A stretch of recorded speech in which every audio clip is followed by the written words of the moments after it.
টাকা উঠে নিয়ে যাবি বলে যে এখন তো দেখলে তো তরকারি নিচ্ছে ঠিক আছে বুঝছি তুই এখন বলবি যে এখন তো দেখলে তোমার তরকারি নিয়ে গেল খাবে খায় কিন্তু আসলে সবসময় খাবার ই করে না তাই তোমার তরকারি দেখতে দেখে তো নিয়ে গেলো বাসায় যে খাইছে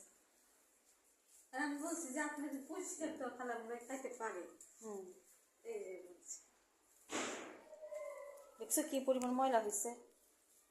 কি কি সব খায় এই যে খাই নুড়ে দিতেছে না আমি জানি আচ্ছা এরকম করতেছে গেছো তুই তুমি যা বলো তাই শুনলাম এই পাখিটা করতে নে নে নে নে নে আমার হাত থেকে গেছে আর তুমি অনেক খানা রক্ত বেরিয়েছে কি জানো বেটা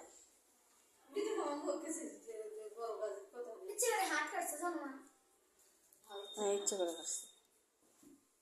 চিনি না কে ধরবে নিচে খাবে আমি মা বলে তুই রেখে আছে আমি চলে আসি এই বলে দেখি